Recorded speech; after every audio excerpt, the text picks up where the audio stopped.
sum to understand step deviation method in a better way, right? This is our fifth question. In a retail market, fruit vendors were selling mangoes kept in packing boxes. These boxes contained varying number of mangoes. The following was the distribution of mangoes according to the number of boxes. The first, it is number of mangoes row, and the second row it is given number of boxes. So 50 to 52, 53 to 55, 56 to 58 and all that, okay. And the number of boxes, the frequency, that is also considerably large. So what we are going to do here, we are going to use a step deviation method to do this. Calculation becomes very easy, okay. The question is what? Find the mean of mangoes kept in packaging box. Which method of finding the mean did you choose? That we are going to choose step deviation method and do this sum, right? So what do you want to find? The question is find the mean of mangoes kept in packaging box, right? So we are going to use step deviation method. The first column will be class interval, the second column will be frequency, the third frequency Fi, the third column class mark denoted as Xi, the fourth column Ui, Ui is nothing but Xi minus A the whole upon H, and the last column will be Fi into Ui, okay. The first one, class interval. Class interval is nothing but the classes that is given to you in the sum. In this sum it is number of mangoes. It will be copied one below the other. The second column is frequency denoted as Fi. Number of boxes, that also will copy one below the other, okay. And then comes class mark. How will you find class mark? We all know class mark is nothing but add the limits and divide by 2. So the first class mark 50 to 52, 50 plus 52 the whole upon 2, you will get is 102 upon 2, it will be 51. We are not going to find like this for all of them. There is a simple way to find it. Find the class width. What is the class width? Class width H. How do you get it? By subtracting two consecutive lower limits or two consecutive upper limits. So I am subtracting two consecutive lower limits. 53 minus 50. How much is the class width? 3. So add width to this 51, you will get the next one. 51 plus 3. By adding width to every xi, you will get the next xi. Okay, so 51 plus the width 3 gives you 54. 54 plus the width 3 gives you 57. 57 plus the width 3 gives you 60. 60 plus the width 3 gives you 63. Right? So all the class marks are ready. Now coming to this ui. What is ui? Xi, which is there, minus a upon h. Xi is there, h is also there. We have to find out this a. What is a? A is nothing but the assumed mean.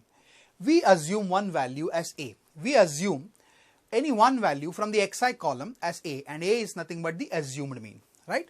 From the xi column, we will assume one value. But which value we will assume? Preferably the value which comes in the middle. We can assume 51 also. We can assume 63 also from the xi column. But we will assume the value which comes in the middle. So in this sum, we are assuming it as 57. Okay. So 57 is taken as a. So assumed mean. Let us assume mean as 57. And since a is 57, in this ui is equal to xi minus a upon h, we can replace that a by 57.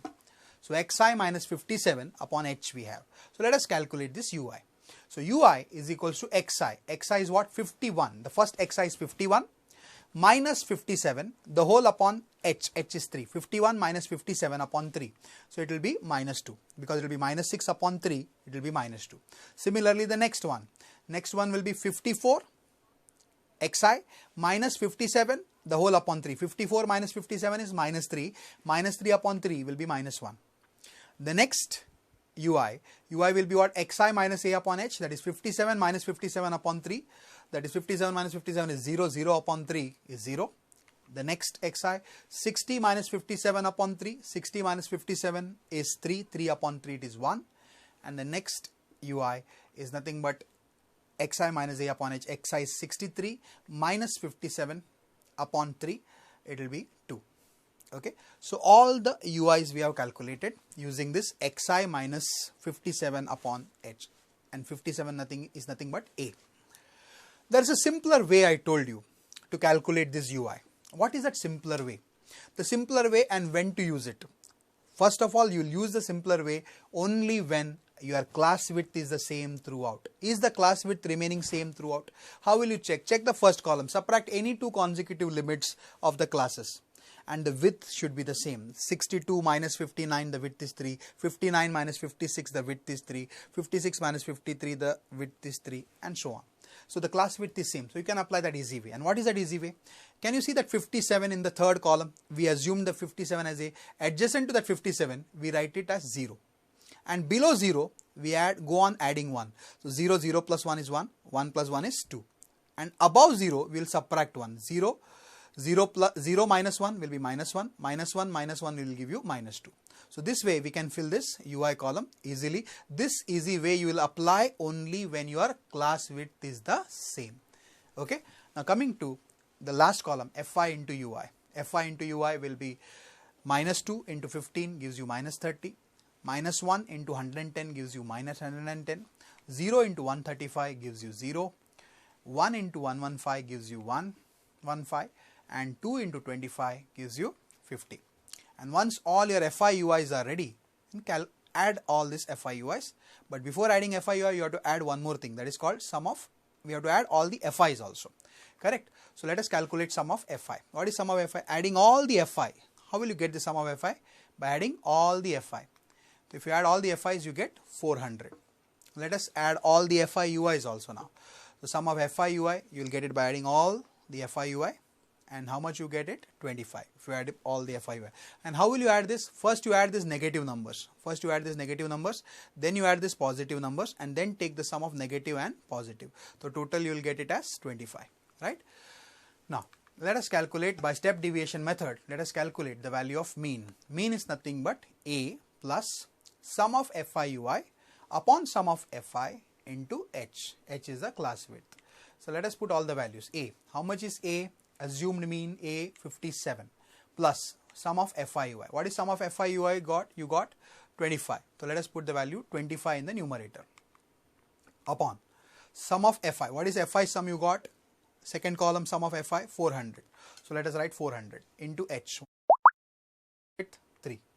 So let us calculate this 25 and 400. 25 16s are 400. So you'll have 3 upon 16. So 57 plus 3 upon 16, if you divide, you will get 0.185, and 57 and 0.185 if you add, you will get 57.185. The question is, can we write 57.185 mangoes? The question is about number of mangoes, and number of mangoes cannot be in decimal. That is why we write mean as 57 mangoes, and in the bracket we write approximately, we get the value of mean. Now, why did we use step deviation method? We used step deviation method because the value of Fi was considerably large and the Xi was also large. That's why we used this step deviation method.